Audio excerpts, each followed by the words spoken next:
Hello guys, welcome back to another video. This is attempt 11 of trying to do this. But we're going to be doing story time that are fantasy. These aren't real stories because I haven't had any good juicy stories to tell recently. So let's get right into it. So one night there was this guy named Bob. He left his house thinking it was going to be a regular night. But little did he know, something would happen. It would change his life forever. He got in his car, started to drive to his work, because he was working night shift at the local supermarket. It was a security guard to make sure nobody got in there and stole anything.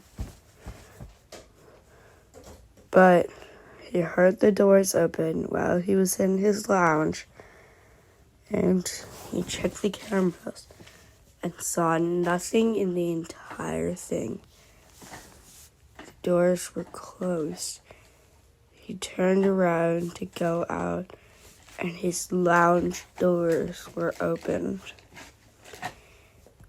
When he closed them behind him after he left there, he thought something was on to him. So he left the building and reported it to the manager. The manager called the cops. They searched the entire store. No one. He almost got fired, but he went back in there. He saw this smile, white smile, in the distance. But that smile was no regular smile. It was massive. Each end of the mouth reached the eyes.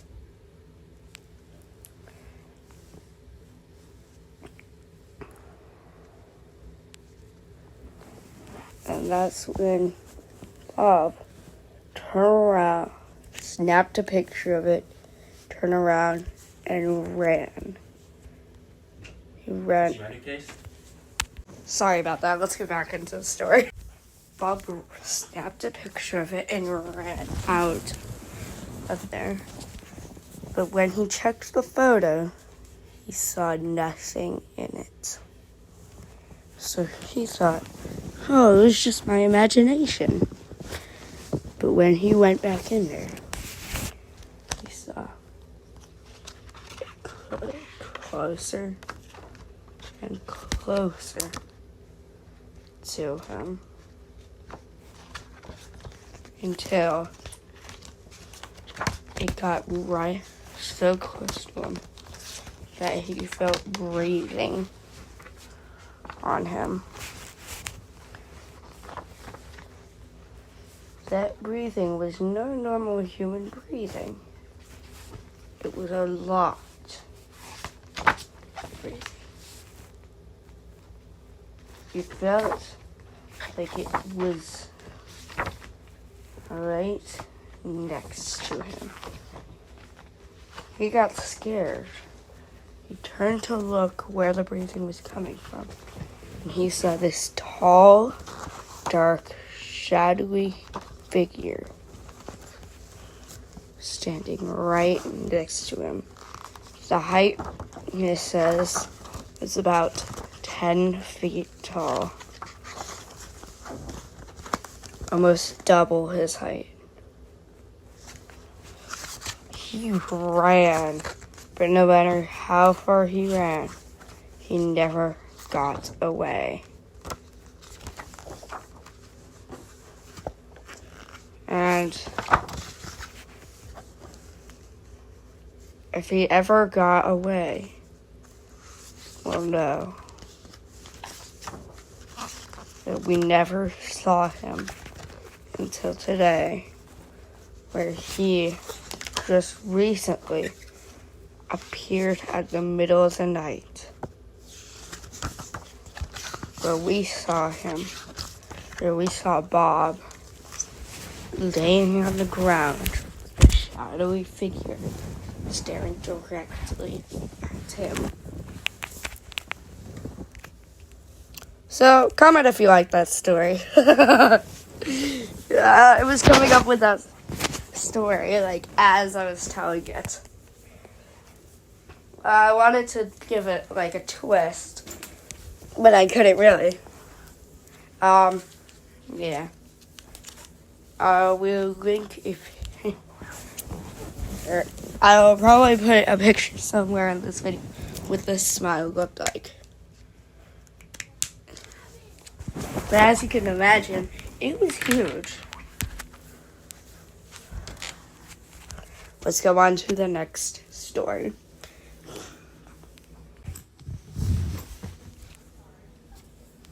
So, it was 6 a.m. This guy left his house to go to work, drop his kids off at school. But his kids said they saw something inside the bus. His dad said that it was just their imagination. Don't worry. When they came home that day, there was no laughing matter.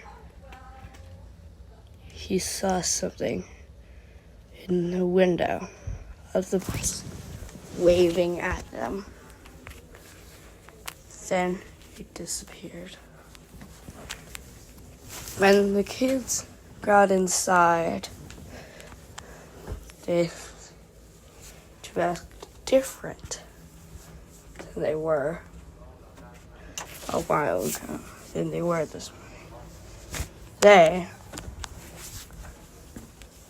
were smiling, and they didn't know about your dad and normal.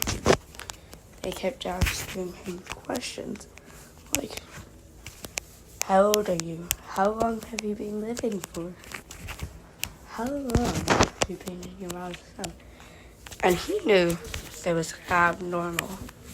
He said to them, I can't answer that, but you guys are acting strange. We are. And they replied, we aren't acting strange, Dad. We're just normal. His dad. So their dad ran for his life. He got in the car, drove to the bus. After the bus, he realized it. His daughters looked deformed.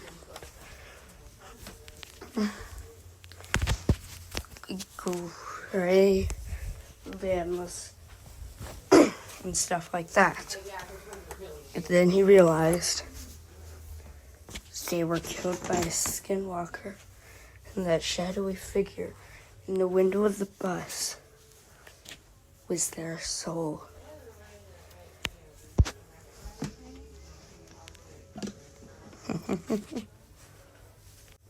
So that story was that was stories why you never go on the bus at 6 a.m. First people and last people off the bus. First people on the bus in the morning, last people off the bus. You know.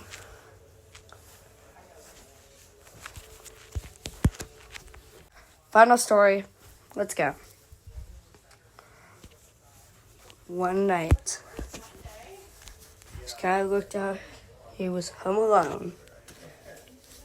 Just home alone. He was staying, taking care of his nephew. When his nephew screamed from his room. After a week, they put him to bed. He ran up there to find his nephew. He's not in there, but standing in the closet, traumatized. When he asked him what he saw, he said, "Okay, I saw this like tall figure, blood, like he had something in his hand, and it was like shadow, but like you can make out like a giant smile. That's the same size." He describes it. It's the Bob's incident smile.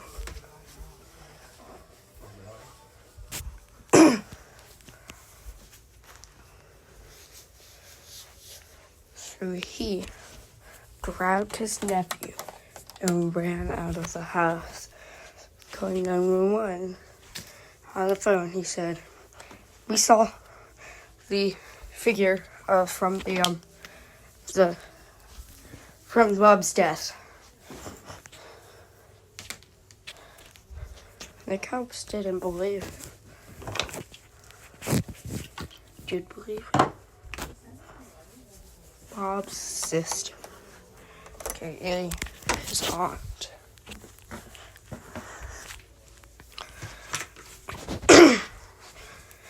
which came and saw nothing in the closet. His aunt decided to stay, just in case it happened again. So they put him to sleep. They didn't hear another scream, but what they heard was stomping and a lot of screaming. They ran up there, opened the door to find an axe on the ground. But they did not. He left an axe to protect himself, in which he said, I saw it again, but this time I grabbed the axe, I swung at it, it didn't disappear, so I kept swinging at it until the axe went flying against the wall. I grabbed it, but he took it out of my hands, and when you opened the door, it was gone. Then they were terrified because they found the axe. A hole in the wall from the axe. They decided not to call the cops, because if they did, the cops wouldn't believe it. That's why they didn't do anything. They put him to bed in his room, but he knew where he was. And he followed him into there. And they came back up after crashing down.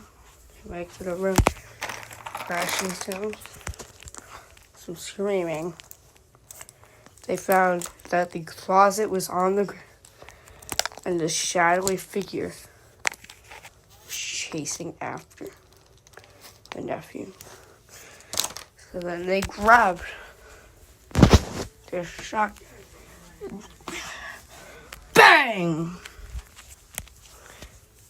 But all that did was make the thing turn on them and kill their dog. The end. So I hope you guys enjoyed these 3 pretty short, creepy stories. See ya.